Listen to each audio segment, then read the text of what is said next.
Bonsoir à tous, chers amis. Chodesh Tov, on peut toujours le dire, c'était Rosh Chodesh il y a 2 jours. Et ce soir, on s'arrête sur la paracha Shoftim, une paracha très riche, paracha de la semaine, mais c'est surtout une paracha qui vient et qui nous parle sur quoi? Sur le débat actuel, qui est un débat très riche et qui est un débat qui est très enrichissant pour chacun d'entre nous, sur le fait qu'il y a des gens qui ont le besoin de stresser. Il y a des gens qui, s'ils ne stressent pas, ils n'ont pas la nuit. Pourquoi je regardais les femmes? Parce que je connais un homme, je ne vais pas dire son nom, que c'est un stressant, comment on dit ça? C'est un stressé par nature.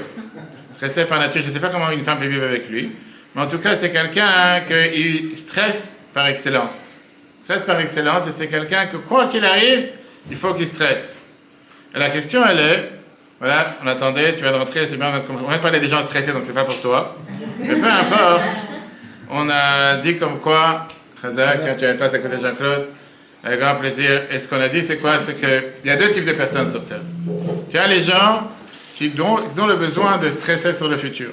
Stresser sur le futur, et ils se disent, si jamais j'aurais su qu'est-ce qui va se passer dans le futur, j'aurais été beaucoup plus calme. Mais comme je ne sais pas ce qui va se passer, automatiquement je dois stresser. Et la question, elle est, et ce qu'on va débattre ce soir très très riche, c'est, est-ce que d'abord, comment tu gères le stress et ton anxiété sur le futur? Rapide, chacun 20 secondes. Commençons par les non-stressés de parmi nous. Vas-y. Comment tu gères le stress et l'anxiété sur le futur? Ça peut être aujourd'hui, ça peut être en général, ça peut être la situation économique, ça peut être la situation dans le monde. Vas-y, donne-moi 20 secondes de réponse. On n'a pas parlé de toi, on a parlé de celui qui n'est pas stressé. On parlera des gens qui sont stressés. Vas-y. Dis pas c'est quoi l'idéal, dis la réalité. La réalité. Après, je pourrais te dire c'est quoi la réalité. La réalité, c'est qu'il faut avoir du bitarfon, il faut s'en remettre à la chaîne. Dis pas ce qu'il faut, dis-moi ce que tu fais. Ce qu'il faut, c'est moi qui vais le dire le cours, on verra après. Dis-moi ce que tu fais concrètement, pas ce qu'il faut. Je prends du thé, là. Ok, donc certainement que c'est un thé empoisonné. Certainement que le thé ne marche pas. Qu'est-ce que tu dis toi? Comment je répète la question? Comment gérer le stress et l'anxiété sur le futur? Et en général, c'est la situation en général. Il y a le stress auquel on a peur. Mais comment ça être mystique? Le stress où c'est un petit défi. Donc il faut essayer de maîtriser le stress pour éviter d'avoir peur et de maîtriser et puis faire confiance sur le sujet auquel... Je n'ai pas dit d'essayer, dis-moi ce que tu fais. Je parle français. 20 secondes, donne-moi une réponse. Qu'est-ce que tu fais pour gérer le stress, l'anxiété? Je me calmer déjà. Réellement, qu'est-ce que tu prends, des joints? Non, je me calme. Je dis attends, on ne va pas stresser, on va réfléchir. Ok. Passons aux gens sérieux. Vas-y. Il y a un proverbe français qui dit « La peur n'évite pas le danger ». C'est ce que D'accord. je me dis en règle générale, c'est-à-dire que ça ne sert à rien d'avoir peur ou de stresser. Si les choses doivent arriver, elles arriveront. Ok. Et donc du coup, c'est ce que je me dis pour me rassurer quand... Donc si tu vois un tsunami qui vient devant toi, tu dis Peinard, cigare. Bonjour le tsunami. Là, je crois. Qu'est-ce qui arrive, hein? Pourquoi? Tu dis à quoi ça sert? C'est Il peut m'arriver. un danger imminent. Mais si... C'est imminent. Le Ça se stress... peut qu'au moment où il va arriver vers toi, il va te dévier. En général, quand on stresse, c'est pour des choses qui n'existent pas encore. Ok.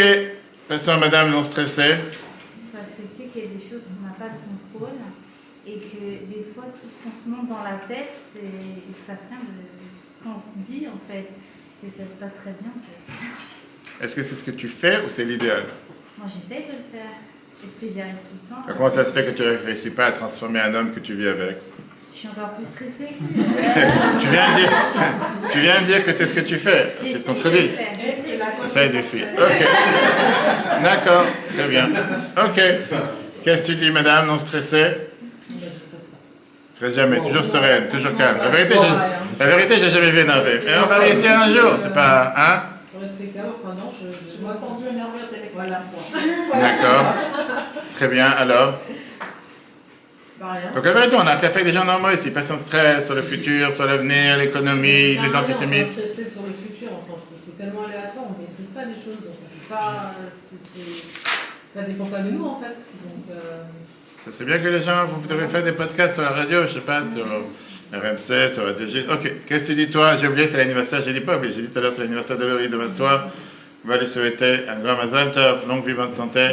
50 ans, c'est pas très jeune, mais il y a le temps encore, si tu veux, jusqu'à 120 ans, bonne santé. Vas-y, dis-moi, et le coup de Dieu pour toi. Moi,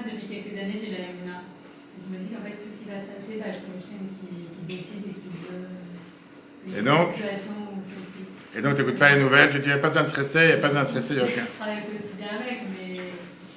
C'est pour ça que tu as tous ces fils sur la main. Que ça porte bonheur seulement à ceux qui les vendent. C'est ça. Ok, très bien. Chers amis, et toi, madame? Vas-y, donne-moi la réponse. Elle est revenue hier, elle est venue pour quelques jours, elle est passée touriste. Mais il fallait du tourisme en France. C'est bien. Mais oui, il y a beaucoup de touristes en France. Alors? Il y en a deux qui partent, une qui vient. Exactement, tu vois. Il faut l'échange. Alors? Il faut prendre une seconde pour respirer et se calmer. Il faut prendre une seconde pour se calmer et respirer. Ok. Chers amis, l'industrie de ce qu'on appelle aujourd'hui tout ce qui sont les essais, tout ce qui sont les ceux qui écrivent des colonnes dans les journaux, elle va être à la fin. J'ai gardé la réponse la meilleure pour la fin. D'accord? Tous les analyses d'experts, toutes les prédictions des élections, tout ce qu'on a à longueur de journée, des fois quand il y a des élections, tu entends des gens qui prédisent, qui font des prédictions et qui vont te dire qu'il y aura, ce qu'il va y avoir, ce qu'il va y avoir. Déjà aujourd'hui on te parle qu'est-ce qui va se passer dans 2 ans, etc. Et tout ce qui sont aujourd'hui, même les prédictions sur la situation économique d'un pays, du monde, etc., les gens pensent que c'est quelque chose qui est associé avec les médias modernes parce qu'il y a les réseaux sociaux et c'est pour ça que les gens ils en parlent sans arrêt, etc. Alors, ce qui est totalement faux. Pourquoi? Depuis que l'humain existe, il a développé une capacité de contempler le futur. Ils ont toujours cherché tous les moyens pour prédire le futur. On va tout de suite voir. Aujourd'hui, on va voir des économistes, des gens qui n'ont jamais travaillé en économie mais qui se disent des grands analystes, ou des gens qui sont des analystes politiques, ou des gens qui sont des grands experts, pour savoir qu'est-ce qui va se passer dans le futur. Essayer de déterminer qu'est-ce qui va se passer demain, qu'est-ce qui va se passer dans 1 an, dans 2 ans, dans 5 ans, dans 10 ans, etc. Très bien. Mais à sa source, cette pratique, c'est une pratique qui n'est pas différente du rôle qu'à l'époque, c'était des gens qui étaient, en règle générale, gérés ou par des devins, ou par ceux qui étaient là pour te dire des prédictions du futur. On va rentrer dans les détails ce soir. Des sorciers, des voyants. Des prophètes? Non, on ne parle pas de prophètes, je parle dans le monde en général. Ça a toujours existé des voyants, etc. Que ce soit par la balle de cristal ou la boule de cristal qui pouvait exister. Sorcellerie. Sorcellerie, exactement. Tout ça, ça avait des efforts qui avaient un but commun. Et c'était quoi le but commun de tous ces efforts? C'était un but commun qui a été fait de satisfaire ce qui est un besoin profondément ancré chez l'humain, d'avoir une certaine certitude, et c'est quelque chose qui est particulier sur le futur. Pour pouvoir être tranquille, ça a toujours existé. Très bien. Mais non, c'est pas quelque chose de mal. C'est pas quelque chose de mal. On ne peut pas blâmer les gens, on ne peut pas vouloir du mal en gens de vouloir avoir cette certitude. Pourquoi? Parce que le futur, en général, il est intrinsèquement imprévisible. Et donc, le fait de ne pas pouvoir prédire, de savoir ce qui va se passer, ça peut faire peur. C'est pas ce qui va se passer demain. Et donc, c'est d'abord une cause naturelle. On va faire ce qu'on appelle aujourd'hui la psychanalyse. On est chez les psys. C'est tout à fait naturel de s'inquiéter. C'est pas quelque chose qui n'est pas normal. C'est pas quelqu'un qui s'inquiète, c'est pas très bien. Qu'est-ce qui va se passer avec mon entreprise? Qu'est-ce qui va se passer avec l'économie? Qu'est-ce qui va se passer avec une crise qui est sur les sujets de santé? Qui avait prédit le corona, par exemple, ou quoi que ce soit? Qu'est-ce qui va se passer avec la stabilité globale, l'économie personnelle du pays? Et pour les juifs, en général, l'anxiété du futur, c'est une anxiété qui a... Voilà, on a parlé des gens anxieux, des gens stressés, t'es bien tombé. Baruch Hashem, t'es bien arrivé. Vas-y, assieds-toi. Et justement, c'est tout à fait normal. L'anxiété sur le futur, c'est quelque chose chez les juifs qui est très aigu. Pourquoi? Parce que d'abord, les juifs, ils aiment bien s'inquiéter. Nature. Ça, c'est en règle générale. T'es juif, ça veut dire que tu t'inquiètes. À part ça, je ne parle pas des juifs. D'accord? Des juifs en général. D'accord? Pas stigmatiser des gens. Après, tu as les gens qui s'inquiètent sur la situation en Israël. 80 ans, c'est pas d'aujourd'hui. Des gens qui s'inquiètent sur l'antisémitisme dans le monde. C'est pas d'aujourd'hui non plus. Aujourd'hui, c'est peut-être plus développé, comme on appelle le Shabbat, c'est plus instantané, tu entends plus. Aux États-Unis, dans le monde. L'histoire nous a montré qu'en règle générale, quand tu parles du futur du peuple juif, ou du futur juif tout court, tous les paris sont ouverts. Et les gens, ils sont prêts à dire tout et n'importe quoi. Alors la question qu'on débat ce soir, c'est que faire sur l'anxiété? Est-ce qu'on doit ignorer l'anxiété? Faire comme si, le tsunami il arrive, tu es avec les cigares, tu restes avec le cocktail. Magnifique. Qu'est-ce qu'il y a de différent de tsunami là? C'est pas grave. Est-ce qu'on doit juste se rassurer en disant non, t'inquiète, il ne va rien se passer? Ou bien il y a une approche qui est totalement différente, et c'est ce qu'on va voir ce soir. On va voir un mot dans Rashi cette semaine qui nous change la donne. Pas seulement qui nous change la donne, Et vous dites comme un mot pas seulement qui change la donne, mais un mot qui te donne la clé, comment arrêter d'être anxieux, comment arrêter de stresser, comment arrêter de s'inquiéter pour tout et pour rien, et comment être serein ou sereine comme ceux qui sont à ma gauche. Ok. Le livre de Dvarim peut être compris, comme on a parlé plusieurs fois, c'est un livre qui vient et qui nous explique les derniers mots, le testament de Moshe, avant qu'il parle de ce monde, avant que le peuple juif rentre en Israël. Et beaucoup de commandements sont répétés dans Dvarim. Je sais pas pourquoi moi j'ai chaud, je sais pas tout le monde a chaud, non? Il y a beaucoup de commandements qui sont répétés dans Dvarim qui vient, pas parce que Moshe vient nous donner une nouvelle loi ici, mais il répète ce qu'il a parlé déjà à plusieurs au peuple juif, des choses qu'on sait déjà. Et son but, c'est justement de pouvoir rapprocher au peuple juif, merci, de pouvoir amener au peuple juif l'idée de quoi? Voilà, comme ça on a un PDF, parce que de rappeler au peuple juif l'idée qu'il faut absolument se préparer à la rentrée du peuple juif en Israël. C'est plus ce qu'on appelle l'assistana qu'il y a eu jusqu'à maintenant dans le désert. Et Moshe il est en train de leur dire que vous allez vivre parmi des nations et il y aura des différentes cultures, différentes approches. Vous n'êtes pas habitués à ces cultures-là. Et Moshe il est en train de dire que Dieu s'inquiète. Il s'inquiète à quoi? Que le peuple juif va s'assimiler, où il va adopter les pratiques de ces différentes nations qu'ils habitaient en Israël avant que le peuple juif rentre et qu'il n'a pas envie qu'ils adoptent. Et donc Moshe est en train de mettre l'accent sur l'importance de garder une identité juive et de rester différent. Que tu veuilles ou pas, on doit rester différent. D'accord? On ne va pas avoir tout la paracha sans pour l'avoir après. Et on voit une des justes... D'abord, j'ai oublié la règle de ce soir, c'est quoi? Parce qu'on sait très bien qu'on est en train d'apprendre les règles de Rashi. Que si un mot dans la Torah nécessite une explication, Rashi en fournit une la première fois qu'elle apparaît, il n'a pas besoin d'expliquer les autres fois. Ça, on est d'accord? Très bien. Regardons ce que nous dit la paracha. Comme l'a dit la question qu'on va débattre ce soir, on a la photo de quelqu'un qui est assis ici. Celui qui va les déchiffrer me dira après, comment gérez-vous la stress et l'anxiété face à l'avenir? Ça, c'est le thème qu'on a dit ce soir. Alors regardons ce que Moshe nous dit quand il parle au peuple juif. Monsieur Dan, commence. Lorsque tu viendras sur la terre que l'Éternel ton Dieu te donne, tu ne devrais pas apprendre à faire comme les abominations de ces nations. Il ne se trouvera parmi vous personne qui fasse passer son fils ou sa fille par le feu, ou qui utilise la divination, ni devin, ni enchanteur, ni sorcière, ou un charmeur, ou un médium, ou un sorcier, ou un nécromancier. Car quiconque fait ces choses est en abomination à Dieu, et à cause de ces abominations, Dieu les chasse de devant vous. Soyez tamim avec Dieu, votre Dieu. Bravo. Et là, on a laissé le mot tamim spécialement sans le traduire. Et c'est le mot sur lequel on va s'arrêter ce soir, parce que la question qui dérange, qu'est-ce que ça veut dire ce mot tamim? Qu'est-ce que ça veut dire le mot tamim? C'est pas le nom du REA Temou, la même chose. Hier soir, j'ai écrit le REA, c'est appelé Temou, je dis c'est le mot tamim, c'est pour le cours. Non? Tamim, ça veut dire le mot intègre, parfait, entier, etc. En général, c'est ce qu'on appelle le mot tamim, d'accord? Alors regardons Rashi, notre cher ami, avec qui on va travailler ce soir ensemble. Et Rashi te donne ici une règle. Monsieur Jean Gisson, on a mis ça en grand pour ceux qui ont 90 ans et plus. Vas-y.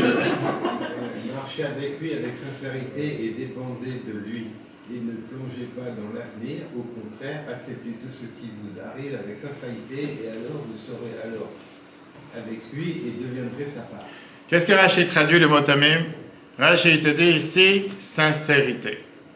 Qu'est-ce qu'on a vu tout à l'heure? Qu'est-ce que ça veut dire la phrase qu'il a dit? Soyez tamim avec Dieu, soyez sincère. On dit quel rapport? Quel rapport être sincère ici? Qu'est-ce que le mot sincère il a à faire ici? C'est qu'on est honnête. Il n'a pas dit ici le mot honnête, il a dit le mot sincère. Sincère. On va voir, attends une seconde. Maintenant la question, elle est comme on a dit tout à l'heure, la règle qu'on a avec quoi on joue ce soir, c'est que Rashi ne vient jamais t'expliquer quelque chose qu'il a déjà expliqué. Le mot tamim, c'est pas la première fois. On se rappelle qu'on parle maintenant de la réputation de toute la Torah. D'accord? On va voir combien de fois dans la Torah on a déjà vu le mot tamim, et Rashi n'a pas donné cette explication. Arrive ce soir, avant de partir de ce monde, encore une fois, on est maintenant à quelques semaines, voire quelques jours avant que Moshe parle de ce monde, Rashi vient et te dit, Moshe dit au peuple juif, soyez tamim avec Dieu. Qu'est-ce que ça veut dire? Soyez sincères. Pourquoi? Comment? Regardez. Même, on verra aussi plusieurs histoires. D'abord, regardons le texte qu'on a déjà vu. Puisque tamim n'est pas un mot rare dans la Torah, pourquoi Rashi a ressenti le besoin d'expliquer? Il a déjà expliqué la dernière fois. D'accord? Alors, regardons où? D'abord dans Genèse. Monsieur Mordechai, vas-y. Vous savez, les générations de Noé. Noé était un homme juste tamim dans ses générations. Exactement. Qu'est-ce que ça veut dire il était tamim? On l'a déjà expliqué la dernière fois. Tamim, ça veut dire qu'il était parfait, il était intègre avec Dieu. Monsieur Julien, regarde la suite, c'est quoi? On a déjà vu un autre. Donc ça, c'est déjà la première paracha de la Torah dans Noach. On voit après dans l'Ech Lecha la suite, Abraham. Quand Abraham eut 99 ans, Dieu apparut à Abraham et lui dit, je suis le Dieu Tout-Puissant, marche devant moi et sois tamim. Encore une fois, le mot tamim. On avance maintenant dans l'Exode. Dans l'Exode, tiens Jean-Claude, d'accord, hein, parce que c'est un grand. Ton agneau sera tamim, mâle d'un an, que tu prendras d'entre les brebis ou d'entre les chèvres. Parfait. En règle générale, Sans défaut. de quoi on parle exactement? Quand on parle de sacrifice, on sait très bien hein, que dans tous ces textes qu'on vient de voir, quand on emploie le mot tamim, ça veut dire quoi? Être parfait. Qu'est-ce que ça veut dire être parfait? Rachid, il n'a pas besoin, et d'ailleurs on vient de voir que dans ces trois endroits qu'on vient de mentionner, Rachid n'explique pas. Parce que c'est un mot simple. C'est comme si je te dis, je sais pas, Bokatov, bonjour, je n'ai pas besoin d'expliquer ce que ça veut dire, il y a rien à expliquer ici. Quand on a vu tamim, Rachid n'a pas expliqué les premières fois, d'accord? Rachid, il ne sent pas le besoin de venir l'interpréter. Alors comment ça se fait que Rachid a dû venir cette semaine, dans cette paracha, il a dit, qu'est-ce qu'on a dit tout à l'heure, sois sincère. On a parlé de sincérité. Ça, c'est ce qui nous dérange et ce qu'on va voir ce soir. Mais avant d'avancer, je ne sais pas s'il fait noir pour tout le monde. Sinon, on peut mettre les petites lumières déjà. Après, on mettra les grandes, après le soleil, comme tu veux. Il y a une très belle histoire avec Reb Mendel. Non, ok, voilà, bravo. Reb Mendel de Bar, qui travaillait ensemble avec le Baal Shem Tov, et il a senti qu'il avait très très soif. Très soif, surtout en ce moment. Le Baal Shem Tov, il lui dit la phrase suivante. Écoutez bien, parce que chaque histoire ce soir, c'est une bombe. On va voir des lettres du Rabbi qui sont richissimes. Si tu as un vrai bitachon en Dieu, tu vas trouver de l'eau. On a voyagé maintenant, on parle en Russie, tu sais, dans les villages, etc. Ok, quelques temps après, un non-juif s'approche de lui. Et il lui dit, est-ce que tu as vu des chevaux perdus? Il a perdu des chevaux qui sont partis dans la course, dans la forêt, etc. Parce qu'il a perdu ses chevaux, ça fait 3 jours qu'il a perdu ses chevaux. Et il est désespérément en train de les chercher. Maintenant, il les a appelés par leur nom, prénom, mais malheureusement, ils ne répondent pas. D'accord? Ils n'avaient pas à l'époque hein, qu'on appelle la Apple ID ou la Apple Tag. Ce sont les chevaux que tu peux les détecter. Maintenant, ce Baal Shem Tov et le juif, on est à la remède de Bar, ils viennent et ils disent, on n'a pas vu de chevaux perdus ici. Par contre, ils demandent à ce non-juif, est-ce que tu as de l'eau pour boire? Il cherchait de l'eau depuis tout à l'heure, d'accord? Le non-juif dit, bien sûr, j'ai. Et il donne un remède de la boire. C'est l'histoire. Il a bu, remède, maintenant il demande à Baal Shem Tov, il dit comme ça. Si tout le but que ce non-juif il tourne dans la forêt, c'était juste pour moi, parce qu'il y avait un juif qui avait besoin de boire, alors comment ça se fait qu'il a dû tourner pendant 3 jours? C'est pas 3 jours que j'ai soif. C'est maintenant que je me suis révélé que j'ai soif. Pourquoi il a dû perdre ses chevaux il y a 3 jours pour qu'aujourd'hui il vienne nous voir juste au moment où j'ai besoin de boire et il me demande est-ce qu'il a trouvé ses chevaux et que moi j'ai menti à boire, etc. Écoutez la réponse du Baal Shem Tov. Le Baal Shem Tov il dit comme ça. En réalité, Dieu il a préparé en avance. Dieu l'a préparé son non-juif en avance. Dans le cas où tu aurais exprimé un vrai bitachon, parce que à ce moment-là, si tu aurais vraiment, je veux dire, pas exprimé, exploité un vrai bitachon en Dieu, à ce moment-là, ton désir d'avoir de l'eau, tu l'aurais eu immédiatement.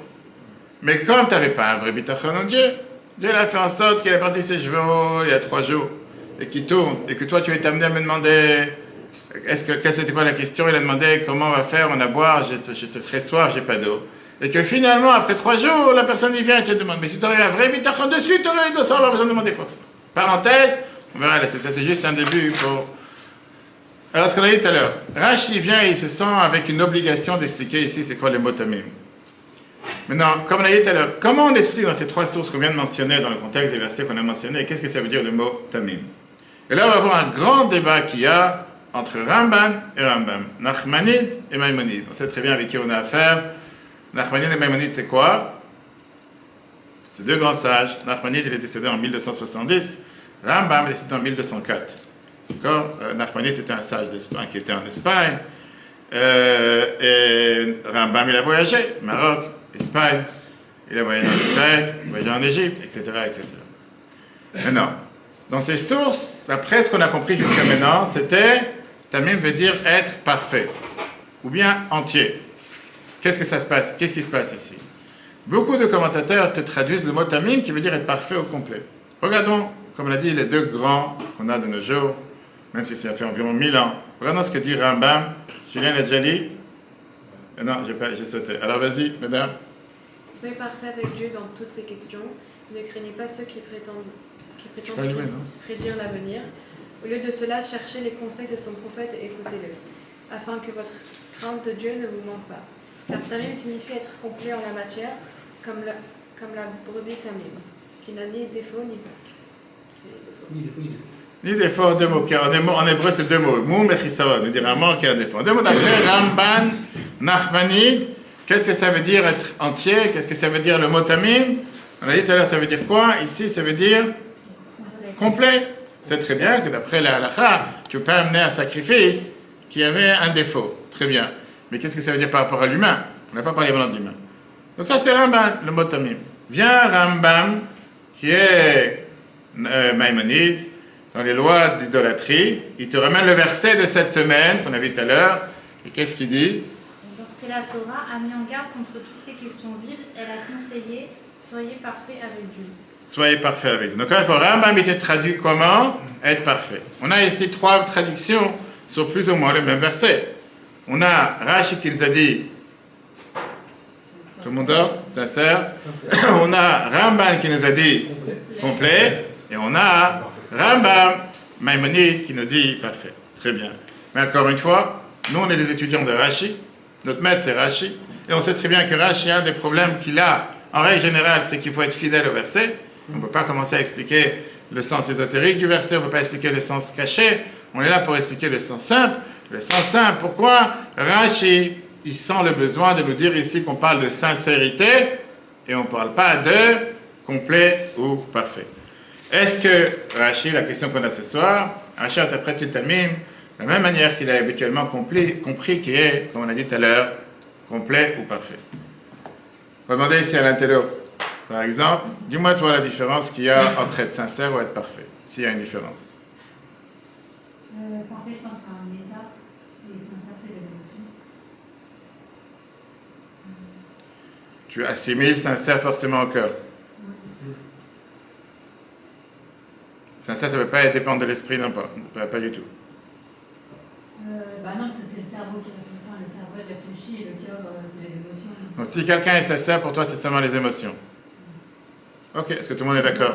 Hein? Réfléchir en disant, ouais, ok, je veux être sincère, mais ça démarche. D'accord, est-ce que j'ai dit tout à l'heure, la différence entre parfait et sincère, c'est quoi? Quand tu dis parfait, c'est quoi? Tu as dit tout à l'heure, c'est quoi parfait? Hein? Il n'y a pas de défaut. Quand j'ai dit tu es parfaite, ça veut dire? Il n'y a pas de défaut. Quand j'ai dit tu es sincère, ça veut dire quoi?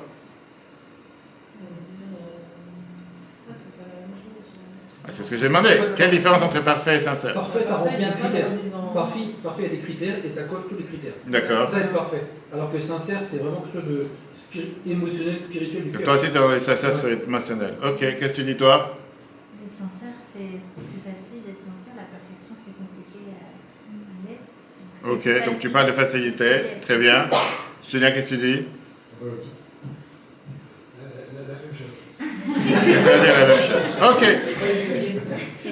Il y a une énorme différence entre être sincère et être parfait.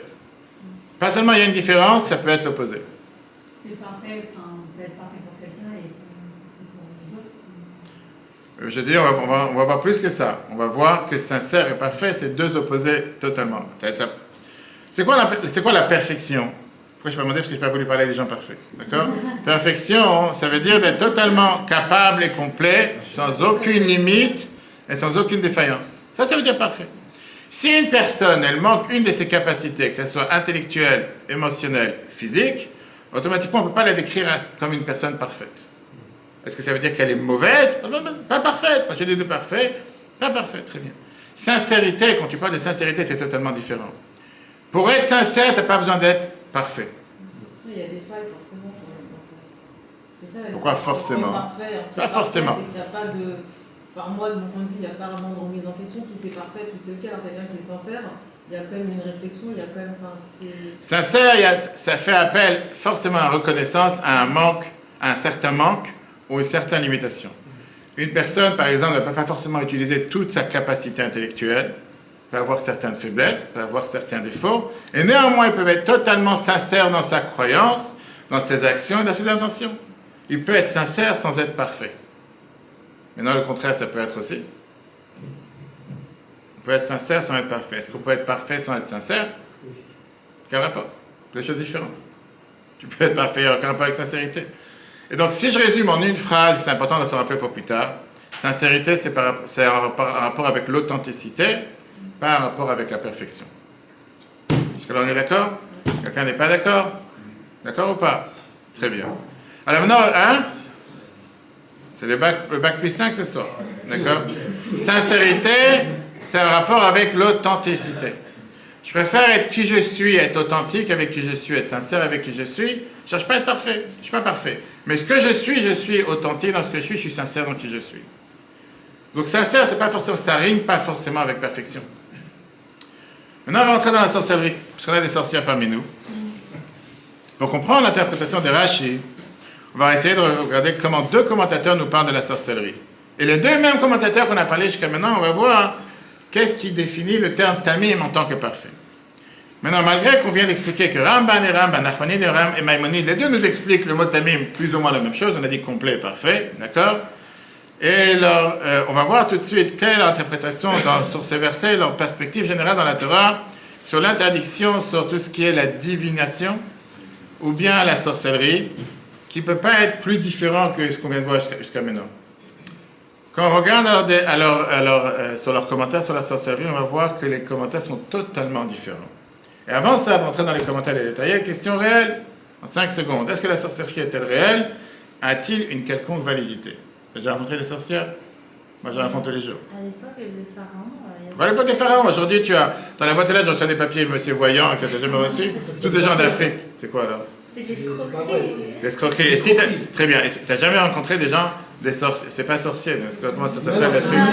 C'est pas ça. C'est pas sorcier. Hein? Concrètement. La Gnara, c'est quoi? Les nazes, c'est autre chose. Celui qui y croit. Très bien. Ça, c'est non, ça, c'est plutôt quelqu'un qui y croit, il se fait prendre. Mais je parle. Ça, c'est le débat qu'on va voir maintenant. Est-ce que la sorcellerie, c'est réel ou pas réel? Oui ou non? Réponds. À une époque, il disait qu'il y avait... Toi, tu dis ça, mais à une époque, pas aujourd'hui. Aujourd'hui, ça n'existe pas de sorcier. Qu'est-ce que tu dis, toi? Tu la fréquentes tous les jours? Non, alors dis-moi. C'est vrai ou c'est pas vrai? On peut y croire, on peut pas y croire. Et si je te montre qu'aujourd'hui tu vas voir une femme dans la rue qui est assise par terre avec des yeux à moitié aveugles et qui te fait avec des mains, je sais pas, et les gens ils te disent t'approches pas, c'est une sorcière. T'as déjà entendu des gens pareils et qui peuvent même parfois te dire qu'est-ce que tu as fait hier et qu'est-ce que tu vas faire demain. Qu'est-ce que tu vas dire? C'est pas vrai, te dis ce que tu vas faire demain et tu le fais. Hein? Des dons de quoi? De bêtises? Non? Ok, d'accord. Très bien. Toi tu dis c'est vrai ou c'est pas vrai? Réponds-moi à la question. La sorcellerie est réelle? Tu ne crois pas, ça n'a jamais existé, ça n'existe pas aujourd'hui? Si Hachem parle de ça, oublie, qu'est-ce que tu mélanges, Hachem? Je te parle maintenant à la question. Est-ce que, on t'a vu les mots Hachem ici, je te demande une question. Est-ce que la sorcellerie c'est réel, oui ou non? Des trucs. Hein? Quel rapport? Je te demande une question simple, réponds oui ou non, c'est tout. Réel, non? Ça existe. Qu'est-ce que tu dis toi? Ça existe. Chez les Marocains, il y a le fort. Qu'est-ce qu'il y a chez les Marocains? Raconte, je ne savais pas, raconte-moi. Tu es marocaine? Toi, tu es marocaine? Heureusement, qu'est-ce que tu me dis? Raconte, c'est quoi? C'est quoi l'histoire? Raconte. C'est quoi l'histoire? Qu'est-ce qu'ils font? Ils sont bizarres. Ouais, ça va. Vous avez une des pierres qui sentent mauvais. Des pierres qui sentent mauvais? Vous avez une des pierres des Tunisiens. Chez les Juifs? Qui nous en préservent? Je ne savais pas tout ça. Vas-y, dis-moi. Ok, concrètement. Très bien. Regardons les textes. Chers amis, on regarde. Regardons Ramban d'abord. Et encore une fois, il se base sur le verset qu'on a dit aujourd'hui. Tu as lu déjà? Oui? Vas-y, Laurence. Ah, vas-y, ici. Cela signifie que nous devons diriger notre cœur uniquement vers Dieu et croire que lui seul contrôle tout. Encore une fois, j'ai pas traduit la première phrase. La première phrase, c'est le verset de cette semaine. Qu'est-ce que ça veut dire Tamim Teyem Hashem Elokecha? Cela signifie, vas-y, d'accord? Il est celui qui sait vraiment ce qui se passera dans le futur. Si nous cherchons à connaître les événements futurs, ça devrait être que par ses prophètes ou ses justes, comme par l'Urim et le Tumim. Oui, mais le Tumim, c'était quoi? C'était le pectoral qu'il y avait sur le Kohen Gadol, sur le grand prêtre, avec quoi il détectait ce qui allait se passer très bien.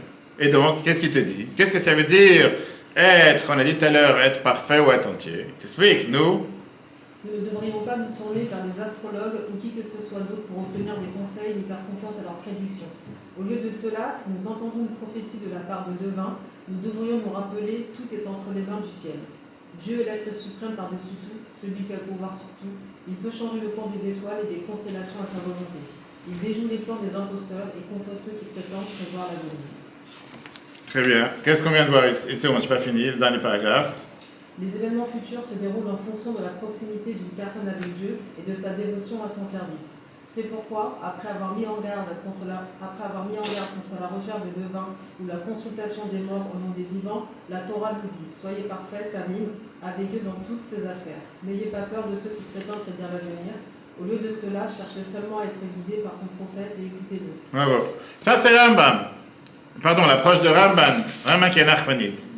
Qu'est-ce qu'on déduit, une seconde, qu'est-ce qu'on vient de déduire de toute cette phrase qu'elle a dit, c'est en un mot? La question, si on lit attentivement les paroles de Rambam, de son point de vue, y a-t-il une légitimité à la sorcellerie? Oui ou non, d'après ce que tu viens de dire? Non. Tu veux relire? Qu'est-ce que tu viens de dire? Il dit oui, mais il ne faut pas y croire. Voilà. Ça veut dire que c'est ya. Ça existe. Il dit que ça existe. Pas la Kabbale, pas la Kabbale, mais non. Mais qu'est-ce qu'il te dit, Rambam? Rambam, il te dit en réponse, la réponse elle est oui. Il te dit, reconnais le fait que la divination et l'astrologie peut avoir des éléments de vérité. Sauf, c'est ce que la Torah te met en garde. La Torah te met en garde en te disant que ça c'est plutôt des pratiques vides, ou c'est plutôt de la superstition. Et c'est vrai que c'était des forces qui existaient, qui ont un potentiel de captiver, de malmener ou de mal gérer les gens, et surtout les gens fragiles, on va y arriver après. Mais donc, le problème que Rambam te souligne, c'est quoi? La sorcellerie a une certaine validité, mais elle nie la souveraineté ultime de Dieu. Pour être parfait, on reprend le verset de cette semaine, Tamim Tiem Hashem Elokecha, il suffit de marcher avec Dieu et ses prophètes. Il dit, peu importe quelle force ils ont, ces pouvoirs, et disons que c'est vrai, et alors, ça vient subordonner Dieu, automatiquement, ça vient sous-entendre que Dieu n'a pas tout contrôle sur cette planète. Dieu n'a pas tout contrôle sur l'univers. En d'autres mots, oui, un astrologue ou un devineur, il peut peut-être prédire le futur, il peut utiliser des méthodes, il peut tous les entendre à longueur de journée. Mais Dieu, il a la capacité de changer le futur basé sur les actions de l'humain ou la tchouva, la repentance, c'est le mois d'Elul. Et donc, s'appuyer sur ses forces en termes de guide, c'est mal placé et c'est trompé. Pourquoi? Parce que ça ignore la nature ultime de la force de Dieu et le fait comment Dieu il est impliqué dans la gestion de cette planète, à chaque instant. Ce n'est pas un François Bayrou, ni un Emmanuel Macron, ni un Mélenchon, ni Benjamin Netanyahu, ni Donald Trump. Il y a un Dieu qui gère cette planète. Très bien. Maintenant, si quelqu'un veut vraiment savoir le futur, la meilleure manière possible, c'est de se tourner vers le chemin de Dieu, qui est la prophétie, comme on a dit tout à l'heure, que Rambam y mentionne, qu'il y a eu des prophètes pendant tous les temps, des prophètes réels de Dieu, qui ont parlé de ce que Dieu avait parlé au peuple juif.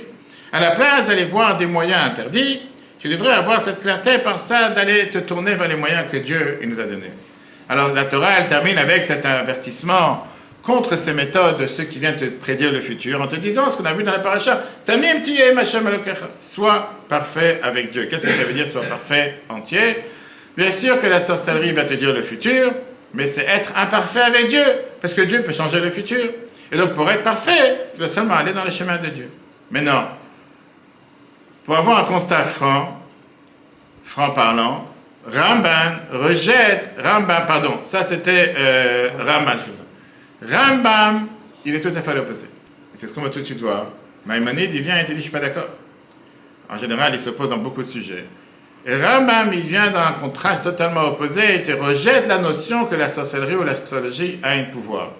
Lui, il vient te dire que ces pratiques, c'est seulement des superstitions stupides utilisées par des anciens idolâtres pour manipuler et tromper les humains. Alors, c'est fini? Vas-y, mesdames. Toutes les questions ci-dessus Plus fort parce qu'on n'entend pas. sont des mensonges que les idolâtres originaux utilisaient pour tromper les nations venues afin de gagner des adeptes. Il est inapproprié pour les juifs qui sont des sages d'être entraînés dans un tel vide, ni de considérer qu'ils ont une quelconque valeur, comme il peut y avoir des magies noires parmi Jacob, ni d'art occulte comme Israël. Tu connais la magie noire, tu connais la magie blanche? Ok, la suite. Et ces nations qui te chassent, écoute, les astrologues et les devins, ce n'est pas vous accorder. Ce n'est pas Dieu qui vous accorde. Ok, la suite, Laurie. Quiconque croit aux arts occultes de cette nature et croit dans son cœur qu'ils sont vrais ou des paroles de sagesse, bien qu'interdits par la Torah, est insensé et faible d'esprit. Les maîtres de sagesse et ceux qui ont une connaissance parfaite savent avec des preuves évidentes que tous ces métiers que la Torah interdit ne sont pas des reflets de la sagesse, mais plutôt du doute et de la vanité qui ont atterri les faibles d'esprit et les ont amenés à abandonner tous les chemins de la vérité. Pour ces raisons, lorsque la Torah a mis en garde contre toutes ces questions vides, elle a conseillé soyez parfaits avec Dieu. Qu'est-ce qu'on vient de voir encore une fois sur la paracha de cette semaine? Le point de vue de Rambam, c'est quoi? Totalement opposé à ce qu'on a vu à Rambam, qui est que la sorcellerie n'a aucune validité et la croyance en ses forces montre l'ignorance. Pour être parfait, il ne faut pas croire au mensonge. Rappelons-nous que lui, il n'a pas parlé du mot complet, il a parlé du mot parfait, même si ça se rejoint. Ça veut dire que d'après Rambam, l'astrologie, divination et toutes ces pratiques sont totalement fausses. Ils n'ont aucune validité et la croyance en ces choses-là, ils sont totalement une ignorance. La Torah, elle est catégorique en rejetant une telle croyance, précisément parce que ça vient plus t'amener dans tout ce qui est le mouvement de bêtises ou les actions de bêtises qui sont sans fondement. Et c'est pour ça que la Torah elle termine cet avertissement en te disant « Sois parfait avec Dieu ». Qui veut dire de croire dans ses mensonges, c'est être parfait. Et Dieu veut que tu sois parfait. Très bien. Donc Rambam, il voit cette interdiction par le mot tamim comme une vue beaucoup plus générale sur la perfection humaine et la rationalité d'avoir cette clarté qui te dirige vers la connaissance divine, qui veut dire fausse croyance, fausse dépendance. Et Dieu, c'est la source de la vérité. Et l'un ne peut pas être ensemble avec l'autre. Tu ne peux pas en même temps croire dans quelque chose de faux et croire en même instant dans quelque chose de vrai. Ça ne va pas ensemble.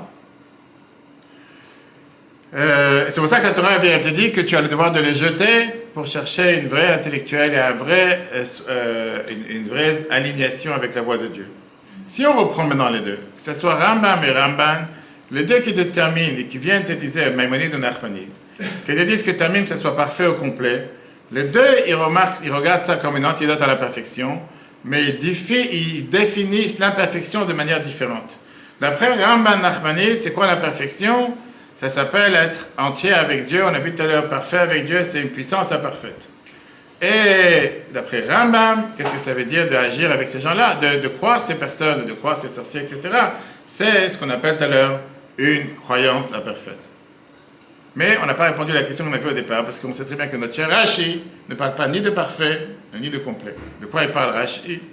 Rashi parlait tout à l'heure de sincérité. Alors pourquoi Rashi se prend la tête à parler ici de parfait au complet et il ne vient pas parler de quelque chose qui est sincère? Pourquoi il doit reprendre ou changer le terme qui apparemment apparaît être le terme le plus simple au lieu de parler de quelque chose qui est beaucoup plus, on va dire, accepté par tout le monde, parfait et complet? Même si on a vu qu'il y a une énorme différence entre l'approche de Rambam et l'approche de Ramban, Nachmanide et Maïmonide par rapport à la sorcellerie, etc. Mais quand tu résumes, les deux ils te disent que c'est pas bon. Un, il te dit c'est vrai, mais il ne faut pas y croire. Il y a des pouvoirs, mais il ne faut pas y croire. L'autre, il te dit c'est pas vrai, c'est 100% faux. Au final, c'est la même chose. Pourquoi Rachid, tu te prends la tête à changer? Avant, c'est une très belle histoire pour toi. T'es là? Ok. Écoute cette histoire. Un tzaddik Gemnor de Lechovitch, il a raconté une fois avec ses chassidim cette histoire. Hershke, qui s'appelait un simple juif. Il gagnait sa vie par ça qu'il allait vendre des marchandises sur le marché, comme à l'époque. Très bien. Mais avant le lever du jour, il allait d'abord à ce qu'on appelle à la campagne, où là-bas il allait rencontrer tous les fermiers non-juifs, où il achetait, avant qu'ils arrivent dans le marché, il essayait de débattre avec eux sur les différents tarifs, des œufs, du fromage, peu importe ce qu'ils avaient, les moutons, etc. Et comme ça, il débattait avec eux sur ce qu'ils avaient, avant le lever du jour. Très bien. Un jour, un maguide est venu dans la ville. Il a commencé à parler sur qu'est-ce que ça veut dire vivre avec bitachon. Qu'est-ce que ça veut dire vivre avec la foi en Dieu. Et il a expliqué que personne ne peut gagner un centime de plus que qu'est-ce que Dieu a décidé pour toi que tu vas gagner. Ce juif, qui était un juif simple, il dit tiens, sympa, si c'est ce qu'il dit, c'est vrai, sympa. Le lendemain, le prochain jour du marché, il a décidé de ne pas me lever le matin avant le lever du jour, comme il faisait à l'époque, 3 à 4 heures du matin, pour aller essayer de parler avec les fermiers, de pouvoir débattre avec eux du prix, etc. Il a décidé, je ne vais pas faire comme j'avais l'habitude de faire jusqu'à maintenant, avant que mes compétiteurs, avant que ceux qui sont en compétition, ceux qui font la compétition avec moi, comme ça j'ai le meilleur prix, je reste dormir, grasse matinée, pourquoi pas. Sa femme, elle est très anxieuse, très stressée, elle s'appelait, je dis le prénom, ok, et elle le voit qui reste assis dans le lit, elle rentre dans le lit, elle le réveille, fait réveille-toi, c'est le marché, les fermiers sont déjà là-bas, ils vont lever du jour, qu'est-ce que tu fais? Tu vas perdre tous les meilleurs plats, les meilleurs prix. Comme des fois aujourd'hui, tu as avec les poissonniers, avec les prix aux enchères, qu'ils attendent que les bateaux ils arrivent, à 3 h du matin, ils sont déjà pris aux enchères par rapport à la tonne de poissons. Vous savez comment ça marche au monde chez des poissonniers dans un certain temps. Et comme ça, ils te vendent, chacun il essaie de... Ok. Et lui, il dit à sa femme, laisse-moi tranquille. J'ai entendu le maguide qui nous a dit que ce que Dieu il a planifié pour toi, tu vas gagner aujourd'hui, tu vas le gagner. Et donc, quelle différence il fait? Si Dieu l'a planifié, bon, moi je dois me lever maintenant à 3h du matin pour aller courir derrière ces gens-là, si Dieu il a planifié qu'aujourd'hui je vais gagner de temps, je vais le recevoir, quelle différence? Je ne vais pas me lever à 3h du matin pour ça. Elle a tout fait pour pouvoir essayer de convaincre que tu n'étais pas normal, comme on dit, arrête avec tes bêtises, mais elle a décidé, je ne suis pas de la maison. Quelques temps plus tard, quelques minutes, quelques heures plus tard, il entend les autres acheteurs qui viennent et comment on appelle ça? Qui viennent et qui essaient de taper à sa porte ou taper à sa fenêtre. À l'époque, c'était des petites baraques, etc. Et il essaie de réveiller, il dit, va débattre avec les noms. Tu sais, on sait que toi, tu es la référence. Tu vas débattre à chaque fois, avant même le lever du jour, avant qu'ils arrivent, pour avoir le meilleur prix sur le marché. Qu'est-ce que tu fais à la maison? C'est dommage, à cause de toi, on n'a pas le meilleur prix, etc. Et lui, encore une fois, il entend qu'un des fermiers dit, on ne va rien vendre jusqu'à ce que Herschel arrive et soit présent. On arrête la vente. Pourquoi? Parce qu'on a vu que lui soit présent, parce qu'il va pouvoir recevoir les meilleurs prix, etc. Ils ont commencé à taper sur la baraque, taper sur la maison, en lui disant, lève-toi, c'est dommage. Mais lui, il a décidé de s'habiller, il a fait venir les fermiers chez lui à la maison, et ils lui ont dit, tu sais quoi, on n'est pas intéressé à débattre aujourd'hui. Le prix que tu veux, c'est ton prix, c'est notre prix, dis ce que tu veux, donne-nous le prix, achète, la vie est belle, et on avance. Sans débattre, sans quoi que ce soit. Depuis ce jour-là, il n'est jamais parti de la maison avant le lever du jour. Parce que c'était les non-juifs fermiers qui venaient le voir et qui achetaient chez lui au prix qu'il voulait. Et comme ça, il a réussi à avoir une vie magnifique en Parnassa jusqu'à la fin de sa vie. Très bien. Reb Noach de Lechovitch, qui raconte ça à ses disciples, à ses chassidim, ses tzaddik, il termine l'histoire en disant, pourquoi ça a marché pour lui, ça ne marche pas pour vous? Vous aussi, vous cherchez à vivre. Vous aussi, vous cherchez, et pas là des chassidim, vous aussi, vous cherchez à vivre comme il faut. Comment ça se fait que cette histoire, ça a marché pour lui, alors que pour vous, ça ne marche pas? Il fait quelle est la différence? Il fait comment ça se fait? Il fait la réponse, elle est parce que cette personne, il avait une foi parfaite, entière envers Dieu. Et une foi qui n'était pas divisée, qui n'était pas compliquée. Ce ne sera pas la même chose pour quelqu'un qui a essayé de mettre à jour son bitachon en rajoutant une sophistication de la raison. Et là, on va arriver tout à l'heure, si on a parlé du mot sincère. Et comme elle a dit tout à l'heure, très justement. Quand il y a des gens qui disent, bien sûr, je crois en Dieu, jusqu'à... On va voir la suite. Moi, je ne crois pas en Dieu. Qui ne croit pas en Dieu? Bien sûr, je crois en Dieu. Mais il y a la raison. Il faut regarder les faits. Il faut écouter M. le Premier ministre hier soir. Il faut être au courant de ce qui se passe. Bien sûr qu'il y a la raison. Bien sûr que je crois en Dieu. Mais, on va voir après. Ok, revenons à notre Rashi. Alors, pourquoi Rashi, il n'interprète pas le mot tamim comme parfait? Parce que Rashi vient et te dit, attendez, jusqu'à la fin, vous aurez les réponses. À la fin, vous aurez toutes les réponses. Pas au milieu. Rashi, il n'interprète pas comme tout le monde. Pourquoi? Parce qu'il te dit que ce n'est pas dans le contexte. Et la raison pourquoi Rashi il a dit que ce n'est pas dans le contexte, on vient de voir, parce que le contexte ici n'est pas une dévotion spirituelle générale, mais un commandement spécifique de ne pas s'engager dans des pratiques prédictives interdites, ce qu'on va tout de suite voir. Dans notre contexte, la Torah elle te parle ici de quelque chose de particulier. L'interdiction, comme on l'a dit, de s'engager dans tout ce qui s'appelle la voyance, des pratiques de voyance. Si le mot tamim ici aurait voulu dire parfait, à la place que la Torah te dise les mots bizarres, elle aurait dû te dire, à la place d'aller chercher tous les devineurs, sois parfait avec Dieu, à la place elle t'aurait dit, fais les 613 commandements. Si on parle le terme parfait, dans le terme parfait, c'est ce que ça veut dire, sois parfait avec Dieu, ça veut dire, fais 613 commandements. C'est pas le contexte que la Torah te dit ici. Donc à la place, Rashi te donne une autre interprétation qui est, tamim veut dire être simple et sincère. Sois sincère dans ce que tu fais envers Dieu. Et on a vu ça où? On a vu ça dans Genèse avec Yaakov. Jean-Claude, vas-y. Qu'est-ce qu'on a vu quand la Torah nous décrit c'est qui était Yaakov? Vas-y. Quand la Torah te dit qu'il est né avec son frère de jumeaux Esav, la Torah te dit que quoi? Les garçons grandissaient et Esav était un chasseur rusé, un homme des champs, et Yaakov était un homme sincère habitant dans les temps. La Torah te dit ici pour la première fois, tout à l'heure on a vu plusieurs endroits que la Torah ne t'expliquait pas, Rashi ne t'expliquait pas c'est quoi le mot tamim. Là quand la Torah te parle de Yaakov, il y a des gens qui s'appellent Yaakov, être sincère. Rashi t'explique, qu'est-ce que ça veut dire quelqu'un de sincère? Écoute la suite, c'est quoi un homme sincère?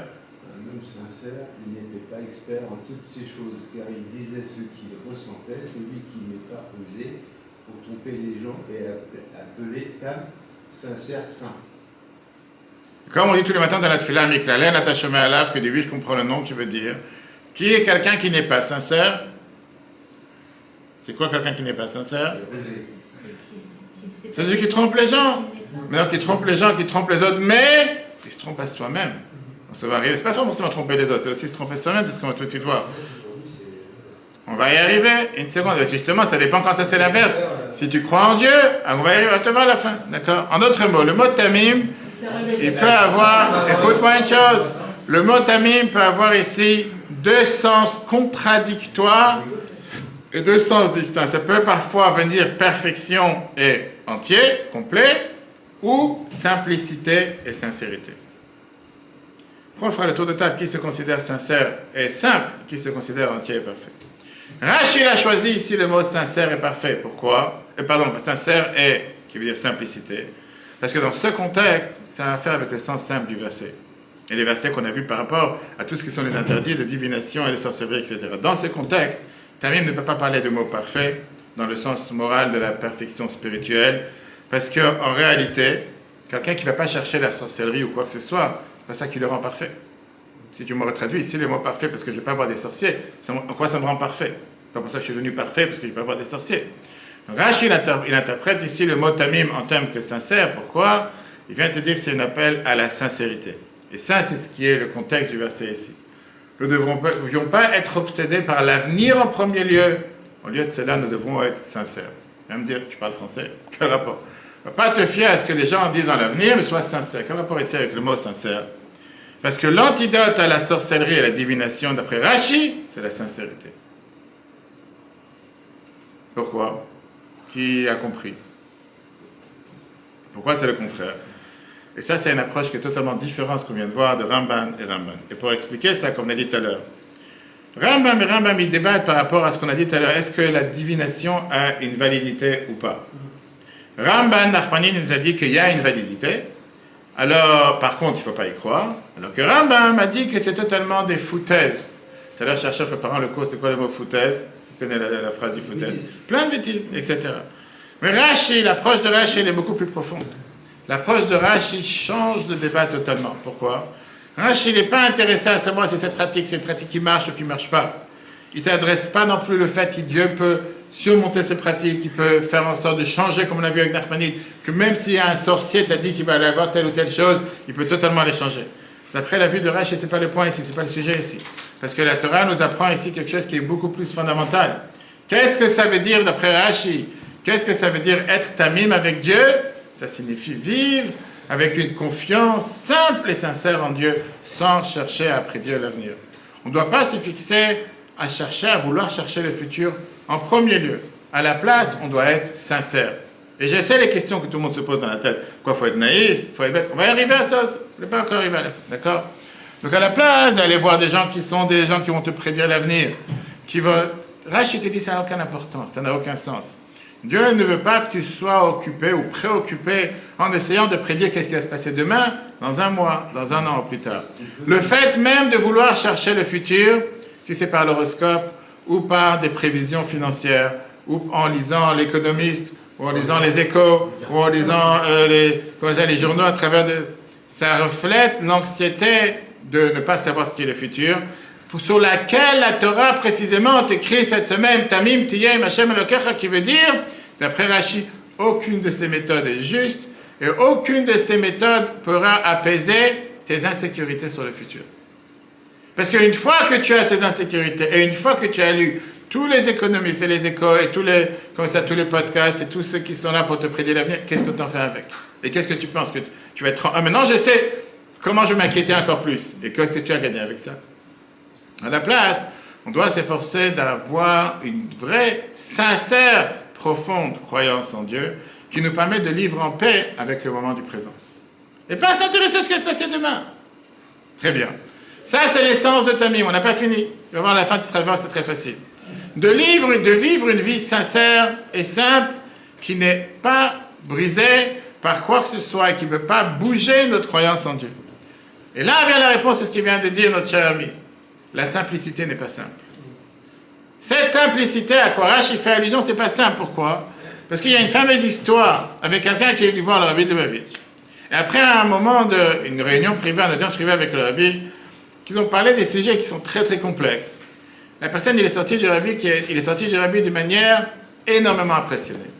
Et il a dit la phrase suivante. C'est un intellect et un génie, et néanmoins, il a une simple croyance en Dieu comme un enfant. Deux extrêmes. La foi que le rabbi exprimait à travers ses discours avec la personne, c'était comme si c'était un enfant de 5 ans. Très bien. D'où vient une telle sincérité dans la foi en Dieu? D'où on peut avoir un tel...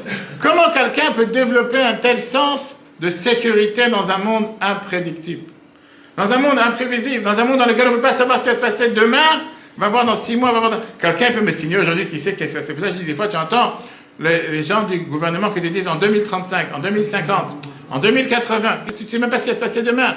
Tu ne sais même pas si tu auras un gouvernement demain. Tu ne sais même pas si tu seras là demain. Qu'est-ce que tu me fais aujourd'hui une prédiction qu'en 2050, le monde va se réchauffer avec encore un demi-degré. En 2080, ça sera encore 3 degrés. Et le niveau de la mer, il va monter encore de 10%. Qu'est-ce que tu racontes? Bien sûr, les gens disent, mais les scientifiques. Très bien, tu dis encore une fois. Pour répondre à ces questions, il faut d'abord essayer, et c'est pour ça qu'on va essayer d'analyser ce soir ensemble, quelle est la racine de l'inquiétude? D'où vient l'inquiétude? Mais pourquoi on a une inquiétude? La peur de manquer. La peur de manquer. C'est sûr, c'est ça, mais la peur de manquer, rien d'autre. Oui, la peur de manquer, la peur de travail, la peur de ci, la peur de ça, la peur de tomber, la peur de prendre l'échelle, par peur de tomber. Peur de ne pas se projeter. Alors écoutez-moi cette histoire. Après, on va voir c'est quoi les bitachon. Un simple juif, une fois, il a travaillé pour faire Shabbat chez le Mordechai de Tchernobyl. Et avant de lui demander une bracha avant de partir, c'est-à-dire qu'il lui a demandé, c'est quoi ta journée? Comment tu fais ta journée? Comment tu fais tous les jours? Et il a répondu, ce juif, il a dit que moi, je me lève très tôt le matin. Je vais acheter de la marchandise chez les fermiers locaux. Et après, je retourne à la maison, je commence à faire ma prière. Alors, le tzaddik, le Mordechai de Tchernobyl, il vient, il lui dit, pourquoi tu te comportes de cette manière? Il fait, c'est très simple, si je vais au marché, après j'ai fini ma prière, il n'y a plus rien à acheter. Je dois acheter pour pouvoir revendre, etc., etc. Et le Mordechai de Tchernobyl, il a dit, c'est pas bien ce que tu fais. Il a dit, mais si je prie d'abord, il n'y aura plus rien à acheter. Si je n'ai pas au rendez-vous la première heure, je perds des clients. Le Mordechai, il lui donne cette histoire. Il lui dit, il y avait une fois un jeune homme qui vivait chez son beau-père. Son beau-père, il le payait à vivre, à nourrir, etc., etc., comme à l'époque ça existait. Sa famille a grandi et il a été obligé de pouvoir chercher ses propres forces, ses moyens de soutien. Il est parti de la maison et il a commencé à travailler en tant que professeur pendant 3 ans. 3 ans, il a gardé chaque centime qu'il a gagné. Finalement, il a gagné énormément d'argent, il a décidé de commencer une affaire, commencer une entreprise. Il a décidé de commencer maintenant à retourner chez lui à la maison, il a gagné assez d'argent, il va commencer sa propre entreprise. Très bien. Un vendredi après-midi, il s'est rapproché d'un petit village, juste à côté du village où il habitait, mais il a réalisé que l'heure approche, et Shabbat, il ne va pas pouvoir arriver dans son village, c'est trop tard. Donc il s'est dit, je préfère rester ici dans un inn, dans un motel qu'il y avait sur le bord de la route. Mais il s'est dit, je ne connais pas les gens, je ne connais pas les patrons. J'ai peur de laisser mon argent, tout ce que j'ai gagné pendant 3 ans, dans leurs mains. Et si je la garde avec moi, on va savoir ce qui va m'arriver. Si je leur donne, peut-être c'est des voleurs, qu'est-ce que je vais faire? Il fait, j'ai pas le choix, je préfère leur donner qu'ils les gardent, on va savoir ce qui va m'arriver dans ma chambre avec les autres personnes que je ne connais pas qui sont avec moi. Pendant tout Shabbat, il s'inquiétait sur son argent. Du matin, de vendredi soir, qu'est-ce qui se passe avec mon argent? Il n'était pas en train de penser, il va savoir s'ils ne sont pas en train de la voler, s'ils n'ont pas échangé, il va savoir. Il s'inquiétait à son argent. Il attendait la minute que Shabbat termine, pas pour avoir la première cigarette comme certains vont savoir, mais pour aller demander son argent de retour. La fin de Shabbat, la seconde qui arrive, il était à la porte de chez le responsable du motel, il tape à la porte, est-ce que tu as mon argent de retour? Et la personne, il lui donne son argent. Il compte là-bas toutes les pièces en or qu'il a ramassées pendant 3 ans. Il était énormément content de voir qu'il n'a rien manqué, toutes les pièces sont là. De tout Shabbat, il a pensé qu'à ça. Ben, ça va, peut-être sa pensée, c'était la télépathie avec l'argent qui a fait qu'elle ne manquait pas. Mais il cherche à travers le sac de pièces qu'il a ramassé pour savoir, il cherche encore quelque chose. Et là, le patron du motel, il vient et lui dit, qu'est-ce que tu cherches? Qu'est-ce que tu vas chercher? Il y a quelque chose qui manque. Le patron, il n'avait rien pris. Et il explique, il dit, je voulais savoir, m'assurer, parce que j'avais aussi un centime en cuivre dans le sac. Je veux voir si le centime en cuivre, il est là à l'intérieur. Par rapport aux pièces en or qu'il avait ramassées pendant 3 ans. Le Mordechai termine, il fait, regarde cet idiot. Il lui dit, après voir qu'il a gagné, qu'il a gardé toutes ces pièces en argent, que tout lui a été rendu exactement comme il les a déposées, il était encore en train de suspecter son invite, celui qui l'a son hôte. Peut-être qu'il lui a volé son centime en cuivre. Ça, c'est ce qui le dérangeait. Tout ce qu'il a gagné pendant 3 ans, les pièces en argent, les pièces en or, il n'a pas perdu. Il lui dit, c'est exactement la même chose que tu fais. Il dit, comment? Quel rapport avec moi? Il fait, chaque nuit, tu vas dormir en ayant confiance en Dieu qui te rend ton âme demain matin. Est-ce qu'il y a une personne ce soir qui va dormir et qui pense qu'elle va pas se lever demain? Ça fait 5. Est-ce qu'il y a une personne qui pense, il fait, tu donnes à Dieu ce qui est le plus important pour toi. C'est ce que tu confies le soir. On dit tous les soirs avant de dormir, Beyatra, Afkid, Ruchi, Padita, Oti, Hashem, Elemet. Je te confie mon âme. Je te confie ma vie. C'est ce qu'on dit tous les soirs avant de dormir, oui ou non? On dit tous les soirs cette phrase avant de dormir. Les enfants le disent. Même la Bible dit cette phrase tous les soirs. Et tous les soirs, tu donnes à Dieu ce qui est le plus important. Tu te réveilles le matin, tu as cet or que Dieu t'a rendu, ce qu'il t'a donné.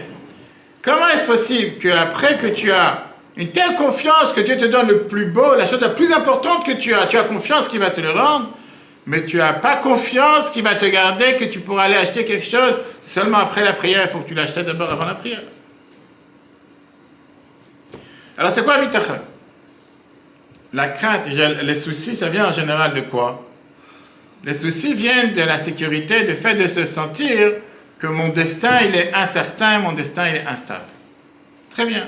Quand une personne, elle se sent qu'il n'est pas protégée, automatiquement, anxieusement, il cherche à avoir une réassurance et il s'attrape, écoutez bien, à des signes, des prédictions, des sources qui sont hors de son contrôle. Ah, maintenant j'ai une certaine stabilité. Maintenant j'ai lu tel article qui m'a dit que dans 2 ans, va savoir.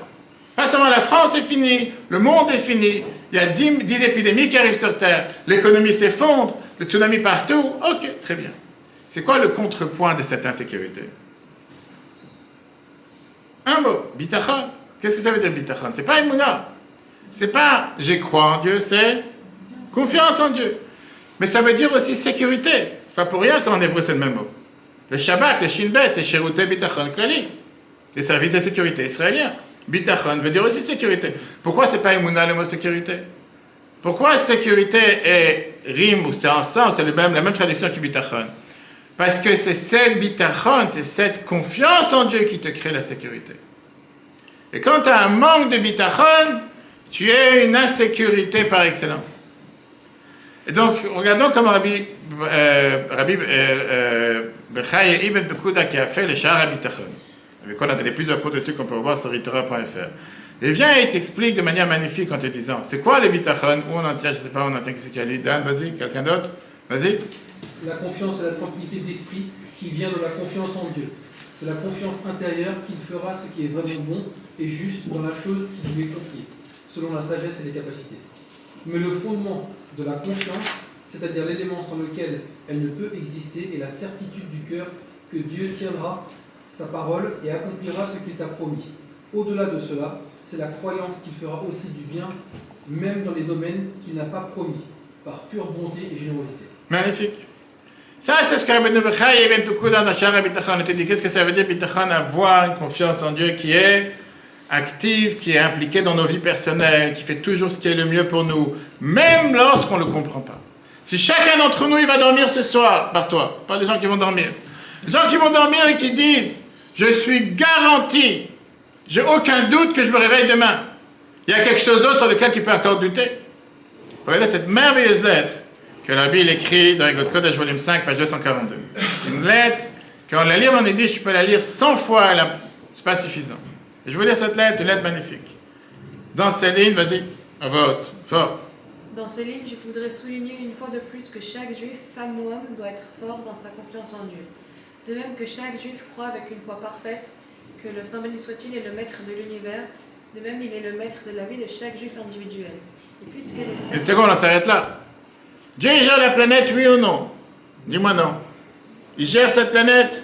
Pourquoi il ne gère pas la vie de chacun d'entre nous? Il sait gérer une chose, il ne sait pas gérer une deuxième chose. Il gère la planète, il ne veut pas dire les juifs. Il gère la planète. La suite. Et puisqu'elle est certain qu'il est bon, il conduira certainement les choses dans la bonne direction. Quand on est sous la supervision spécifique de Dieu, sous la providence divine, il n'y a rien à craindre. Comme le dit le roi David dans le Télim, je ne craindrai aucun mal car tu es avec moi. Les mots car tu es avec moi se rapportent à chaque juif. Une seconde, tout le monde dit ce psaume, le psaume 23. Lo irara qui a taille, c'est imprimé aussi sur les bases de Tzal qu'on va voir plusieurs fois. Et il ne faut pas oublier la phrase d'avant. Dans les bases de Tzal, c'est écrit Gam Kiel Begay Tzalmavet.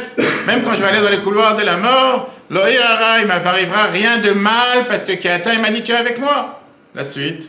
J'espère que Dieu vous montrera clairement aussi aussi une amélioration de votre situation et que vous serez en mesure de me donner de bonnes nouvelles. Si maintenant on déchiffre cette lettre, en 3 points, qu'est-ce que la Bible est en train de dire à cette personne? C'est 3 bases fondamentales de la croyance. Numéro 1, Dieu est le maître de l'univers. Ça, c'est la base. Je ne vais pas raconter des histoires. C'est pas Trump qui gère le monde, c'est pas Macron qui gère le monde, c'est pas Mélenchon qui gère le monde et c'est pas Netanyahou qui gère le monde. C'est Dieu qui gère la planète. Et ça, on doit l'avoir dans sa tête, clair, H24, 7 jours sur 7. Et pas les animaux non plus. C'est Dieu qui gère cette planète. C'est numéro 1. Numéro 2, qu'on doit se rappeler, Dieu se soucie du besoin de chaque individu. Comme l'a dit tout à l'heure, Dieu, il se rappelle de toi chaque matin et te rend ta vie. Est-ce que tu as un doute le soir? Est-ce que tu es tellement stressé que tu dis, je ne sais pas si je vais me réveiller demain, il ne faut pas aller dormir au cas où je ne vais pas me réveiller? Il y a des gens qui sont comme ça, mais ils sont en général dans l'hôpital psychiatrique. Et je ne sais pas si ça aide. Et troisièmement, il est certain que Dieu est bon. La Bible vient et te dit que quand quelqu'un il internalise ces 3 points avec une totale confiance en Dieu, à ce moment-là, la confiance, elle est totalement naturellement attachée à lui. Maintenant, là vient le grand X, comme on va dire. Que quoi? Que les gens disent, arrête avec tes histoires, sois réaliste. Qu'est-ce que tu te racontes des films? Qu'est-ce que tu t'imagines? Et c'est des belles paroles. Soyons réalistes, soyons réels. Regarde le monde aujourd'hui, regarde la France, regarde tous ces antisémites à travers des journées. Arrête, qu'est-ce que tu... En 2 mots, les gens te disent, tu as une croyance aveugle. Tu es dans ton monde, dans ton cocon, etc. Maintenant, quand quelqu'un il examine nos vies, chacun d'entre nous, et l'existence de chacun d'entre nous, ça peut seulement cultiver ses croyances. Pourquoi? Le fait même que n'importe quelle chose qui existe, encore une fois, rappelons-nous ces 3 bases, que n'importe quelle chose qui existe, bien par le Créateur, que Dieu a fait en sorte qu'ils existent. Si Dieu est capable d'avoir créé l'univers, et si tu crois dans les mots que tu dis dans la prière tous les jours, que Dieu fait revivre le monde à chaque instant, si tu y crois vraiment, il a la possibilité aussi de contrôler le monde, et il a la possibilité de faire vivre le monde. Très bien. Maintenant, quand tu mets tout ça ensemble, tu peux te penser un instant en te disant que moi, avec tout ce qui m'entoure, je fais aussi partie de ce monde. Je ne suis pas un extraterrestre. Il y en a, on parle des gens d'en bas, qui veut dire, Dieu aussi, c'est le maître de ma vie. C'est aussi le maître de mon univers. C'est aussi le maître de moi en tant qu'individu. Ça, c'est le 2e point. Et donc, le fait même que je suis en vie, le fait même que j'existe au moment présent, c'est la plus grande bonté inimaginable et ça montre comment quoi Dieu est bien avec moi. Parce que ça se peut, je n'aurais pas dû être là à cet instant.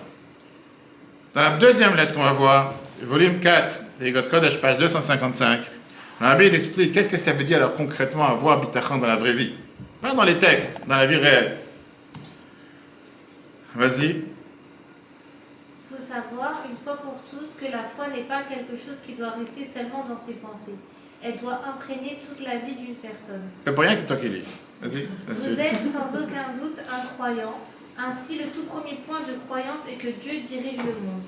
Et s'il est capable de diriger 1,5 milliard de personnes, alors vos propres affaires verront certainement l'accomplissement du verset « Je t'ai fait et je te porterai, je te soutiendrai et te délivrerai ». Maintenant réfléchissez-y. Dieu promet « Je te soutiendrai et te délivrerai ». Réfléchissez donc, un gentil de tel ou tel pays peut-il empêcher Dieu d'accomplir sa promesse? À Dieu ne plaise. Un gentile, c'est mal traduit. Un gentile, c'est-à-dire un non-juif. Est-ce que ça peut exister quelqu'un qui peut empêcher Dieu, qui a créé cet univers, qui a créé cette planète? Est-ce que vraiment un non-juif quelconque, de droite ou de gauche ou du centre, ou de Renaissance, ou de je sais pas quoi, va savoir, est-ce qu'une telle personne peut empêcher Dieu de gérer la planète? Est-ce qu'une telle personne peut empêcher Dieu de gérer moi personnellement, ma vie personnelle? Et pour ça, je te donne un exemple. Imagine-toi un bébé dans les mains de sa mère. Peu importe où il est, il se sent en sécurité. S'il est à la maison, s'il est dans une rue qui est énorme, s'il est dans un supermarché, s'il est dans une place non connue, un bébé, il se sent tout le temps en sécurité. Pourquoi? Parce que pour ce bébé, la maison, ce n'est pas une location physique. Ce n'est pas des circonstances externes qui lui amènent cette sécurité. La maison, c'est les mains de sa mère qui l'embrassent et qui le tient, dans laquelle il a une énorme confiance que tout serait bien. Peu importe s'il est dans l'avion, dans le bateau, dans la mer, il est dans les mains de sa mère, il n'a aucun souci. Très bien. Et là arrive la question... j'ai oublié la 3e point. Vas-y, avance à toi. Après avoir réfléchi à cela, considérez maintenant. Dieu a-t-il vraiment besoin de votre souci quant à la façon dont il va gérer vos affaires et résoudre vos problèmes? Point. Qu'est-ce que ça veut dire une chose pareille? Qu'est-ce que tu gagnes en t'énervant? Qu'est-ce que tu gagnes en te souciant? Quand Dieu s'est dit, monsieur s'inquiète, Il m'a rappelé qu'il existe, je m'occupe de lui. Tu dis que ça prétend qu'il t'avait oublié. Maintenant que tu t'es soucié, c'est dit, ah, c'est bien, maintenant je ne pensais pas qu'il était là. Maintenant qu'il est là, pour ça je me rappelle de lui. Ou réussira-t-il à trouver de bonnes solutions, même sans avoir que vous en inquiétez? C'est une bombe. Chaque mot ici, c'est tellement riche. Qu'est-ce que tu as gagné en t'inquiétant? Qu'est-ce que tu vas gagner de plus? Je pense qu'avant t'inquiéter, le bon Dieu t'a oublié parce que tu t'es inquiété, Dieu il se rappelle de toi. Et là, la Bible te dit deux solutions. Tu as le choix dans tes mains de savoir comment tu as envie, toi, de vivre. Et c'est toi qui vas être maître de ton destin. Et en 2 mots, on va tout de suite te voir. Tu peux très bien te dire, j'ai envie d'être un stressé par nature. En m'appelant, on dira les prénoms. Et tu peux dire, tu sais quoi, il y a le bon Dieu qui vient sur cette planète. À quoi sert de s'inquiéter? Je vais pas faire l'avion, je vais rater le truc, ils vont pas recevoir ma valise, je vais rater la voiture. Il y a des gens qui vivent comme ça par excellence. Ils n'ont pas 100 sur 100, ils ont 2000 sur 100. C'est des gens que sur chaque chose, ils stressent. Chaque chose d'énerve. Chaque chose, ils ne sont pas contents. Chaque chose, ils s'inquiètent. Ils s'inquiètent le jour, ils s'inquiètent la veille, ils s'inquiètent le lendemain, ils s'inquiètent. Toujours, c'est une source d'inquiétude. Et là, la vie est écrit dans cette lettre. Qu'est-ce que tu as gagné avec ça? Tu es en train de pourrir la vie. C'est ce que je dis plusieurs fois déjà. Qu'est-ce que tu gagnes dans tout de suite à la lettre? Tu as 2 options qui sont proposées. Regarde. 2 options ont été proposées. Soit à vous promenerez inquiet au cas où, à Dieu nous en préserve, la bénédiction ne serait pas accomplie. Et puis, lorsque la bénédiction sera accomplie, vous aurez une nouvelle inquiétude. Pourquoi avez-vous dû gaspiller tant d'énergie vitale en vain? Ou B. Une seconde. C'est ce qu'on appelle le stressé par excellence. Quoi qu'il arrive, même quand tout s'est arrangé, continuera à trouver quelque chose pour s'inquiéter. Ou B. Vous serez ferme dans votre confiance et votre foi en Dieu, qu'il vous conduira sur le bon chemin et accomplira toutes les bénédictions qui vous ont été données. Donc chacun a le choix à la fin. Et puis, quand vous les verrez se réaliser dans les faits, vous pourrez vous dire, regardez comme j'ai bien géré cette situation. Je ne me suis pas inquiété de choses qui n'étaient pas préoccupantes. Vous n'avez rien à craindre. Vous pouvez être heureux et vous pouvez accomplir la directive du verset, servez Dieu avec joie. Et donc, on n'a pas fini? Parce qu'on a encore un point important à se souvenir. Qui est, quelqu'un va venir et dire, oui, j'ai tout lu, j'ai tout entendu, c'est un cours magnifique, j'ai partagé avec tous mes amis, c'est très richissime. Mais pas pour moi. Pourquoi c'est pas pour moi? Parce que moi, je sais ce que je fais tous les jours. Je ne sais pas forcément ce que Dieu veut de moi. Et si je ne sais pas forcément ce que Dieu veut de moi, peut-être je ne mérite pas d'avoir sa protection. Peut-être j'ai fait une bêtise dans ma vie. Maintenant, le mois de Lou, le mois de la Tchouva, il va savoir, peut-être j'ai fait quelque chose que je ne mérite pas d'être protégé. Si je ne mérite pas d'être protégé, qui dit que je mérite la bonté et la sécurité de Dieu? Peut-être, oui, Dieu s'inquiète de 7 milliards de gens, sauf moi. Ou peut-être Dieu s'inquiétait de moi hier, demain, mais pas aujourd'hui. Ou peut-être pas cette année, ou peut-être pas pour un juif en France, peut-être pas pour un juif dans tel pays, peut-être pas dans tel endroit, parce que Dieu nous a oubliés quelque part. Pourquoi? Parce qu'on s'est mal comporté, parce qu'on a fait quelque chose qu'il ne fallait pas, il va savoir. Et tu as des gens des fois qui réfléchissent avec des calculs pareils en se disant, peut-être Dieu il a la force de s'occuper de tout le monde, sauf de moi. Alors donc c'est la question qui se demande. Je ne sais pas pourquoi ils ont mis les cheveux en l'air comme ça, les pauvres. Si je ne suis pas digne de la bonté de Dieu, peut-être que je ne mérite pas. Numéro 1. Numéro 2, que faire si j'ai peur que mes actions ne méritent pas la gentillesse de Dieu? Et je suis garanti qu'à un certain moment, chacun se pose cette question. D'où on le sait? Qui nous a dit ça dans la Torah? Qui nous a dit ça dans la Torah? On l'a vu ça il y a 2 semaines, on en a parlé encore une fois. Yaakov. Qu'est-ce qu'il a dit Yaakov? Quand il devait confronter Esav, son frère, il s'est dit peut-être j'ai déjà reçu assez de protection divine. Dieu m'a déjà aidé tellement de fois dans ma vie. Et je ne suis pas à la hauteur. J'ai fini mon capital protection. Et maintenant je ne suis plus en sécurité. Viens, Rabbi Mechaï, qu'on a été là dans Shara Bitachon. Il vient et te dit, vas-y. Vas-y. La vraie confiance. La vraie confiance, c'est croire que la générosité et la bonté de Dieu sont absolues. Qu'elles s'étendent non seulement à ceux qui le méritent, mais même à ceux qui ne le méritent pas. Son don est constant et sa bonté continue, sans fin et à jamais retenue. Magnifique. Mais la question, encore une fois, elle n'est pas suffisante. Déjà, la réponse n'est pas suffisante. Pourquoi? Parce que qu'est-ce qui va faire que je reste tranquille? Oui, très bien, on vient de dire que Rabbi Mechaï a dit que Dieu il vient, il promet d'avoir une générosité, une bonté pour peu importe ceux qui font ce qui méritent et même ceux qui ne méritent pas. Dieu c'est quelqu'un qui fait du bien envers tout le monde, sans distinction si tu mérites ou pas. Mais quelqu'un il va dire encore une fois, est-ce que c'est pour ça que je vais rester tranquille? J'ai toujours cette inquiétude. Il y a la fameuse histoire qui est racontée avec Rabbi Menachem de Vitebsk, de Tzemar Tzedek, qu'une fois quelqu'un il avait son fils qui était gravement malade. Il est parti voir le Tzemar Tzedek pour lui demander une bénédiction. Et en réponse pour la bénédiction, l'Admor Azaken, le Tzemar Tzedek lui a donné la fameuse phrase en yiddish, qu'on répète sans arrêt, pense bien et tout ira bien. Très bien. Maintenant tu vas dire, c'est une très belle phrase qui ne veut rien dire. Qu'est-ce que tu penses bien? Son fils, il est malade, quoi, il pense bien, tout irait bien. Mais la personne, il a pris ça à cœur, et pendant tout le voyage qu'il a fait de retour à la maison, il s'est mis dans la tête en se disant, le rabbi m'a dit que pense bien, tout ira bien, c'est ce que je vais faire, c'est ce que je vais continuer à faire, je ne vais pas bouger, je vais faire cette manière. Et mon fils va guérir. Il s'est mis dans la tête réellement. Il arrive à la maison, à l'époque, il n'y avait pas WhatsApp, il n'y avait pas tout ce que tu veux. Il rentre à la maison et qu'est-ce qu'il voit? Son fils est guéri. Il voit que c'était du réel. Il voit que son fils est revenu totalement normal. Alors tu vas me dire, oui, c'est une très belle histoire. Tu m'as raconté une histoire qui s'est passée à 150 ans. On n'est pas en France 2025. Sois sérieux. Free Palestine du matin jusqu'au soir. Même si on a condamné telle personne à 8 ans et à 8 mois. Arrête avec tes bêtises. Et donc les gens te disent, c'est beau. Tu auras toujours le non-croyant. Tu auras toujours le mécréant. D'accord? Mais il te dit, c'est quoi cet exemple pour moi? Félix Tzedek, il est en train de promouvoir ce qu'on appelle un optimisme naïf. Il est en train de dire ce qu'on appelle en anglais un wishful thinking. Oui, j'aurais bien voulu que les choses soient de cette manière. Ou bien il est en train de te parler ici de quelque chose de beaucoup plus profond. Regardons cette troisième phrase que la Bible écrit dans les Sicha 36, page 5.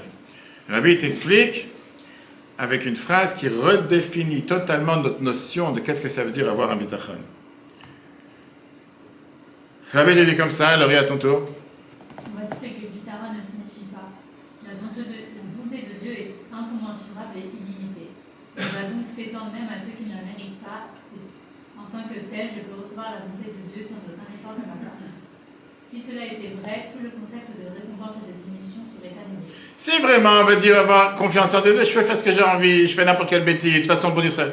C'est pas vrai, parce que la Torah te dit clairement qu'il y a des récompenses et il y a des punitions. En 2 mots, tu dis, je vais sauter du 10e étage pour arriver au horaire plus rapidement. C'est pas pour ça que tu vas rester en vie, parce que j'ai confiance en Dieu, que je vais sauter du 10e étage. Tu vas sauter du 10e étage et tu vas traverser quand il y a des voitures. Pas parce que tu habites à Ron que ça va aider, quoi que ce soit. Très bien. Le bitachon est plutôt un travail spirituel intérieur. Et c'est ce travail qui déclenche la bonté de Dieu. C'est le résultat des efforts actifs d'une personne pour être plus confiante. S'en remettre véritablement et profondément exclusivement à Dieu dans la mesure où l'on n'a aucun souci est une raison suffisante pour que Dieu se conduise en conséquence et accorde à cette personne le bien. La personne reçoit de la gentillesse, même si, en l'absence de cette confiance, elle était par ailleurs indigne. Qu'est-ce que ça veut dire cette phrase? Ça, c'est la phrase, je dis, la punchline, la phrase qui résume tout le cours. S'en remettre à Dieu exclusivement et profondément dans la mesure où on n'en a aucun souci. Le fait que tu agis de cette manière, même si tu ne le mérites pas, c'est une raison suffisante pour que Dieu se conduise en conséquence et accorde une personne de bien. Pourquoi? Parce que c'est un effet déclencheur. Qui veut dire, Rabbi t'explique qu'il y a ce qu'on appelle une différence entre un bitachon passif et un bitachon actif. Un bitachon, le passif c'est quoi? C'est que j'accepte ce que Dieu a décidé pour moi. Et Dieu nous a demandé d'avoir confiance en Dieu, que lui gère le monde. C'est lui qui gère notre vie, c'est lui qui est plein. Magnifique. Ça c'est ce qu'on appelle un bitachon passif. En 2 mots, j'ai confiance en Dieu jusqu'à ce que j'entends les nouvelles. Dès que j'entends les nouvelles, je commence à stresser. Je commence à trembler. Je commence à savoir. Ah, tu as un bitachon en Dieu. Tu viens de dire avant qu'il faut avoir un bitachon en Dieu. Oui, mais. Ou bien, tu as ce qu'on appelle un bitachon actif, qui est trad gut vetzaingut. Par ça que je pense bien. J'aurai la force de faire en sorte que les choses deviennent bien. Très bien. Alors, bien sûr, ça peut être, je veux dire, assimilé, ou ça peut être similaire à de la philosophie moderne ou n'importe quelle autre imagination qui peut exister sur Terre. Mais l'approche du Rabbi est fondamentalement différente. Parce qu'elle est tellement profonde en te disant la phrase suivante. Il y a une seule réalité qui existe sur la planète, qui est Dieu. Et donc, on est totalement et tout à fait dépendant que de Dieu. Sans Dieu, tout l'univers n'existe pas. Que ce soit la prochaine paye, que ce soit la santé, que ce soit des sujets de famille, que ce soit des sujets politiques, que ce soit des crises globales, que ce soit des crises nationales, que ce soit des crises politiques, tout est dans les mains de Dieu. Et Dieu, c'est un Père qui nous aime. Quand on a une confiance en Dieu entièrement, sans se fixer sur les résultats du futur, automatiquement, on éveille chez Dieu la volonté d'amener cette réalité ultime. Même si par des circonstances naturelles, quelque chose peut nous paraître comme sans espoir, sans issue, catastrophique, apocalyptique, et va savoir quoi d'autre. Dieu a le pouvoir de faire que les choses sont bien. Et comme Rabbi nous a appris, c'est pas une simple pensée. On a vu tout à l'heure dans la lettre qu'on a dit, ça demande un travail personnel. Ça demande un travail profond. Parfois, ça peut prendre une vie entière pour cultiver cette conscience qui est une force transformative de qu'est-ce que répète le bitachon. C'est pas juste une simple légende. Oui, c'est une belle phrase. Non, c'est un travail sur soi. Et comme l'a dit, il y a des gens qui sont fragiles d'esprit. Et c'est à nous, chacun d'entre nous, le devoir de renforcer son bitachon. Et de renforcer le bitachon de chacun en commençant par soi-même. Intuitivement, pas en se focalisant sur le futur, mais s'appuyant totalement sur Dieu à tel point qu'on n'est pas intéressé au futur parce que nous sommes dans les mains de Dieu. Le fait qu'on a une telle pensée, une telle réaction, ça peut générer un futur positif. Un niveau plus profond, qui est le niveau de bitachon, consiste à générer activement un résultat positif en travaillant à être plus confiant. Et c'est un travail sur soi. Et malheureusement, il y a des gens qui ne veulent pas le faire, ce travail. Ils préfèrent passer la journée à regarder les réseaux sociaux, à écouter les nouvelles, et à être encore plus anxieux, et encore plus inquiet. Détache-toi de tous ces réseaux, détache-toi de toutes ces nouvelles. Il y a un Dieu qui gère, on n'a pas dit besoin d'être naïf. Il y a un Dieu qui gère cette planète. Il y a un Dieu qui gère ta santé. Il y a un Dieu qui gère ta vie. Il y a un Dieu qui gère ta famille. Et ce même bon Dieu, il va forcément s'assurer que tout se passera pour le bien. Et le fait que tu penses de cette manière, tu fais en sorte que les choses se passent de cette manière. Vivre avec une foi simple et confiante en Dieu apporte un sentiment de calme et de sécurité. Libère une personne de l'inquiétude concernant l'avenir. Maintenant, chers amis, on a la réponse à la question qu'on a demandée au départ. C'est quoi la question qu'on a demandée? La question qu'on a demandé, c'était quoi? Pourquoi Rashi, c'est pas suffi avec expliquant Tamim, en disant que c'est le mot complet ou parfait, et à la place, il a dit sincère. Et qu'est-ce qu'on a dit tout à l'heure? Qu'est-ce que ça veut dire sincère? Tamim, tiyeh, Machem, Elokecha, la parachat, cette semaine, rapport avec la sorcellerie, etc. Tu es vraiment sincère dans ta foi en Dieu? Tu y crois vraiment? Ou tu dis, j'ai confiance, mais il y a une nouvelle. Tu es sincère ou tu n'es pas sincère? Et qu'est-ce qu'on a dit tout à l'heure? Comme a dit Madame Laurie, la rabbinite, elle a dit qu'il y a un point important. C'est richissime, qui est, on peut être sincère sans être parfait. Mais en règle générale, sincère, c'est totalement l'opposé du parfait. Je ne cherche pas à être parfait, je ne suis pas parfait, mais je suis sincère. Si tu es sincère, ça veut dire quoi? Quand je dis je crois en Dieu, j'y crois en Dieu. Ce n'est pas un mot, ce n'est pas un slogan, ce n'est pas je dis anim, amin, je dis tu crois en Dieu, bien sûr il y a un Dieu, mais regarde les nouvelles, mais regarde les manifestations, mais regarde les drapeaux, mais regarde ce qui se passe dans le monde. Tu crois en Dieu ou tu ne crois pas? Qu'est-ce que ça veut dire tu crois en Dieu? Si c'est juste un slogan, alors tu te dis, tu sais quoi? Ça ne me touche pas à moi. Ah, il est capable de donner ma vie. Il est capable de donner la vie à ma famille. Il est capable de donner à ma vie. Mais pas importe. Mais néanmoins, face à un Mélenchon, ou face à un Macron, ou face à un va savoir quoi, il n'est pas capable. Ou bien tu te dis, non, j'ai confiance en Dieu. Je sais que Dieu il gère la planète. Je sais que Dieu il gère chaque individu sur la planète. Pas forcément que les Juifs, chaque personne sur la planète. Dieu, c'est lui qui l'a créé cette planète. Et je sais que Dieu forcément veut que le bien de chacun d'entre nous. Quelle est la preuve? Tu confies ta vie dans ses mains ce soir. Pas à quelqu'un d'autre. Tu n'as pas confié ta vie dans les mains de Netanyahu, ni de Trump, ni de Macron, ni de je ne sais pas qui d'autre. Puisque tu lui confies ta vie, qui est le plus important pour toi, comment tu peux te douter un instant qu'il ne va pas s'occuper de ton bien-être? Une seconde. Et donc Rashi vient te dire, sois sincère. Qu'est-ce que ça veut dire, sois sincère? Tamim tiyeh Machem Elokecha. Qui veut dire, le fait d'avoir ce qu'on a dit tout à l'heure, cette foi simple et confiante en Dieu, ça te donne ce calme et cette sécurité. Et ça, c'est ce qu'on a dit, c'est une des bases fondamentales de la croyance juive. Dieu est le maître de l'univers, il est le maître de chaque individu, il est le maître de chaque montée sur terre. Par ça que tu vas cultiver ce bitachon, que tu vas, qu'on vient de dire, d'être sincère, tu ne vas pas t'inquiéter sur le futur. À un sens profond, pas seulement tu ne vas pas t'inquiéter, ça même, ça va générer un futur positif. Parce que tu as ce bitachon. Mais si tu n'as pas ce bitachon, bon Dieu dit, tu sais quoi, débrouille-toi. Si tu as confiance à quelqu'un d'autre, la fameuse histoire qu'on a racontée des centaines de fois avec l'hélicoptère et la corde. Oui, tout le monde connaît l'histoire, on l'a dit des centaines de fois, tu te rappelles ou pas? Le reste connaît l'histoire? Ça dit quelque chose. Merci pour la mémoire. Que quoi? Il y avait une fois quelqu'un qui avait... Tu ne connais pas l'histoire? Quelqu'un qui était dans une inondation, qui s'est approché de chez lui à la maison, il était au rez-de-chaussée, et qu'il a dit, moi je crois en Dieu. Et il est parti de monter ce qu'on appelle avec... Et au final, il a dit, ça fait 3 fois que je te montre comme quoi je suis avec toi. Alors encore une fois, Dieu a ses moyens de faire en sorte de s'assurer du bitachon de chacun d'entre nous. Mais la question, elle est, est-ce que moi j'implique ce bitachon dans ma vie réelle, sincèrement? Ou bien je me dis, j'ai confiance en Dieu jusqu'à la nouvelle prochaine. Voilà ce qu'on a vu aujourd'hui. Il nous est ordonné de ne pas tourner vers la divination car il nous donne l'injonction d'être tamim avec Dieu. On n'a pas expliqué au départ. Le Ramban explique le tamim avec sa traduction typique. Parfait. Contrecarrant les imperfections de la divination et d'autres méthodes de prédiction de l'avenir. Rashi s'écarte de l'interprétation conventionnelle, rendant tamim comme sincère, parce que traduire tamim comme parfait ne correspond pas au contexte. Rashi évite ainsi le débat, nous enseignant que l'antidote à l'anxiété concernant l'avenir est de faire confiance à Dieu, mais d'être sincère dans ta confiance. C'est l'essence du bitachon. Placer notre confiance en Dieu, qu'il est tout-puissant et qui nous apportera un résultat positif. Un niveau plus profond du bitachon, sur lequel on doit tous travailler, ça consiste à générer activement un résultat positif en travaillant à être plus confiant, déclenchant ainsi une récompense en nature de Dieu. Comme on dit, de la manière comment tu te comportes avec Dieu, comme ça Dieu se comportera avec toi. Si tu stresses, si tu as des nerfs, si tu penses que tu es tellement anxieux, tu ne dors pas le jour, tu ne dors pas la nuit, comme le Rabbi l'a dit dans la lettre à l'heure, tu as le choix de choisir. Tu veux vivre en étant anxieux, c'est dans tes mains. Tu peux être anxieux. Après, tu vas te demander, toi, pourquoi j'étais anxieux? Ou bien tu peux te dire, il y a un Dieu sur terre.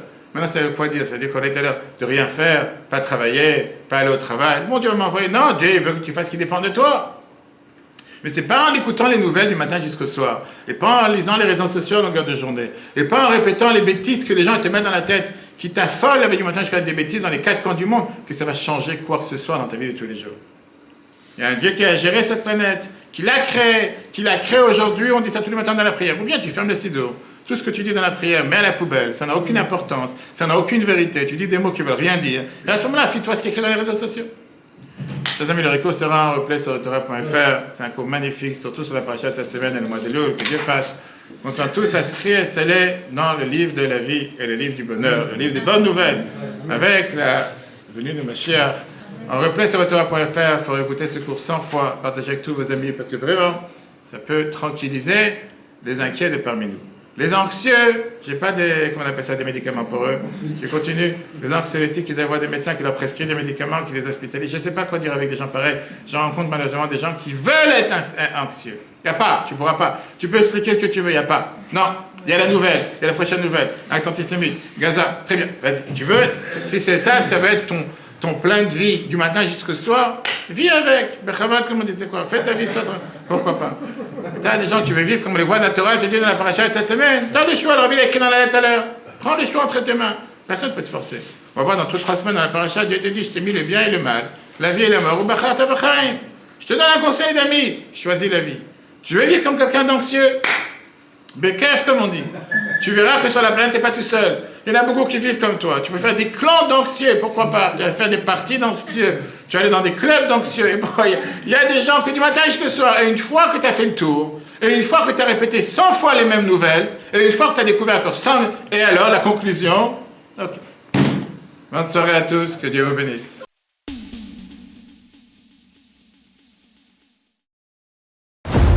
Eutora.fr, la Torah en live. Ce cours est proposé par Eutora.fr. Pour nous aider à continuer à diffuser les cours de Torah, vous pouvez faire même une petite contribution sur notre site www.eutora.fr dans l'onglet « Faire un don ». Retrouvez-nous aussi sur les réseaux sociaux.